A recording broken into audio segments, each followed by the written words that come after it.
Welcome to the NWI.com Political Roundtable for Thursday, March 26th. I'm Robert Blaszkiewicz, Assistant Managing Editor of The Times, here with Doug Ross, Editorial Page Editor of The Times, and Times columnist Mark Kiesling, bringing you the latest developments in politics.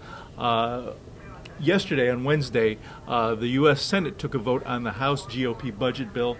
This budget bill has been notably, there's been noted criticism on its plan to fundamentally change Medicare, which would basically transition Medicare from a government-run program to a government-subsidized, government subsidies of private insurance, basically, that senior citizens would then have to go.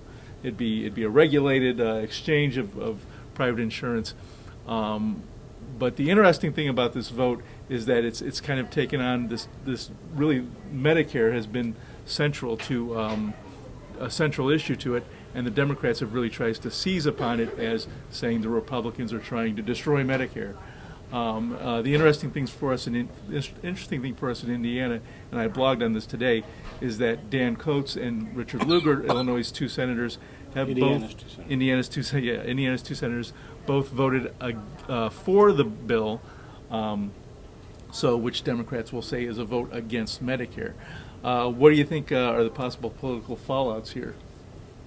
Well, Doug? Well, to me, it's one effect is Medicare is a program that has huge bargaining power in trying to regulate, to set their own price in essence for health care, and if you switch it all to private insurance, you're going to lose that power. Right. So, that's going to have a huge effect on senior citizens. And private insurance has higher administrative costs than Medicare. So, there's the CBO looked at Ryan's plan and basically said it would increase overall costs upwards of 40% for right. I mean, it's a purely philosophical question of, do you want this to be a public driven program, or do you want it to be privately driven? Now, do you think this is a starting point? Let's get out on the floor and start talking about it, or do you think this is going to be something that's going to be, looked at as a hard line? This is what we want. I think it's a political football. It was a political football last year when the Republicans ran on Medicare because they talked about the cuts in Medicare within the Affordable Care Act.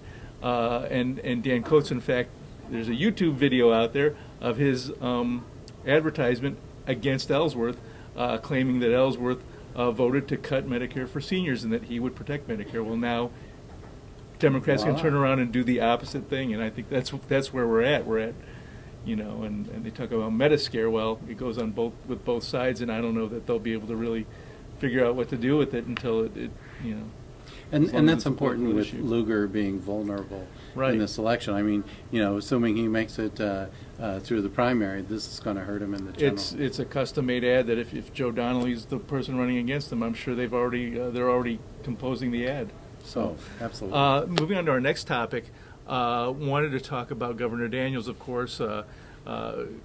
Big surprise over the weekend with him saying that he wouldn't be running for president due to basically family concerns. Right. To me that brings the My Big Fat Greek Wedding, which was the iconic Chicago movie, or one of the iconic Chicago movies, to mind, where the father, says the man is the head of the family, and he leaves the room, and the wife tells her daughter, yes, but the wife is the neck, and we can turn the head any way we want, and that's in fact what happened here. Do you think it was just that, or do you think it was the fact that he was drawing like 2% in the polls? I don't think so. I think that they had.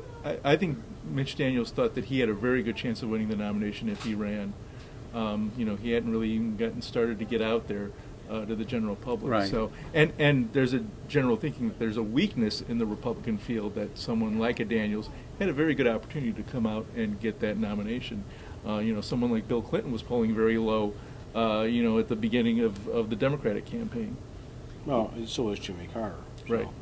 Yeah, and I think, even if Daniels hadn't nailed it in 2012, he would have been a really good contender in 2016. Yeah, I think the interesting thing for us in Indiana is the fact that Mitch Daniels is not going to have his attention turned to Iowa and New Hampshire, and he's going to be able to focus on Indiana.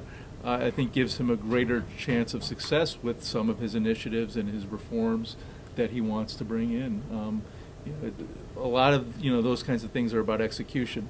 And if your eye's not on the ball, you're liable to make mistakes in the execution of those things. And the big opportunity, I think, for next year is the local government reforms in Kern and Shepherd.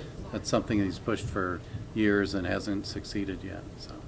And speaking of Kern and Shepherd, the second person in that is Indiana Chief Justice Randy Shepherd, who voted with the majority this week or last week to extend police powers to allow what is called in the decision unlawful entry by police into your home.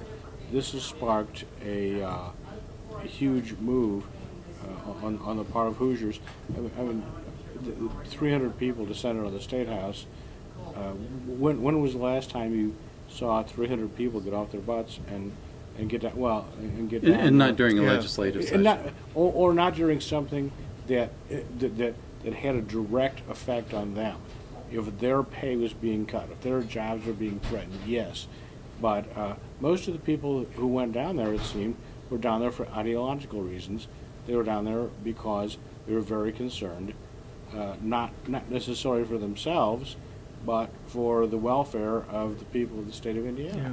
Well, and this is, even the governor spoke out against the ruling. The governor who appointed the Stephen David, who was the justice who wrote the majority opinion in this case. It's a 3-2 ruling. The 3-2 ruling, and the ruling does say that it permits unlawful entry by police into your home. So what began as a domestic violence thing has really become a national story. It has in fact become a national story, and it's really not doing Indiana any favors. We haven't been coming off too well, I don't think, in this. Right. I think the question is, what's next? Does the defense attorney representing the defendant in this case has asked the Supreme Court to reconsider its opinion? A, will they reconsider their opinion?